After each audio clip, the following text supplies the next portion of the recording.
Now happening this morning in Ottawa County, the first public meeting since that government shakeup. The newly elected board voted to fire the county administrator and replace him with John Gibbs. And that wasn't the only significant change out there. 13 on your side's Trevor Gonzalez live outside the meeting space in Ottawa County with what we can expect at that meeting in just a few hours. Trevor, good morning.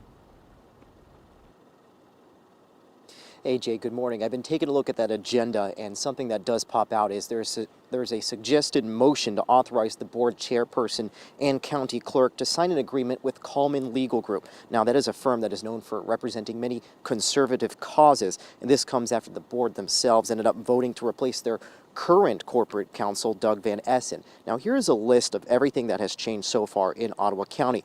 Members of the board who weren't a part of the group Ottawa Impact were caught off guard by the new commissioners voting to fire County Administrator John Shea and hire John Gibbs. The board also voted to make their Administrative Health Officer, Adeline Hambley, interim, and they are moving to hire Nathaniel Kelly for that position. In order for that to happen, though, it has to be approved by the Michigan Department of Health and Human Services. And at last check, the department says it has not received any requests to do so.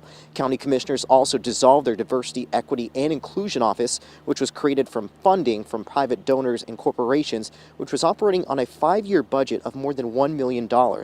It should be said that all of those major changes that I just mentioned were made during last week's meeting while the meeting itself was going on. They were just added to the meeting itself. We don't know just yet whether or not something like that could happen today. It is possible, but it's a new board, so we'll just have to wait and see how that changes. Another point that we'll point out is one of the first things that's going to be here is public comment.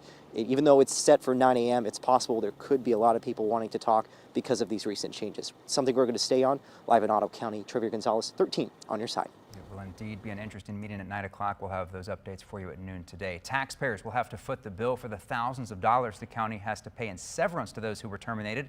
Former Ottawa County Administrator John Shea will get a severance of 1 year's salary, $210,000 plus 90 days pay and 1 year of health insurance. The DEI director, Robin Afric, will receive 3 months severance, which is about $25,000 plus health care coverage for 90 days. Others affected by the changes will also receive payouts.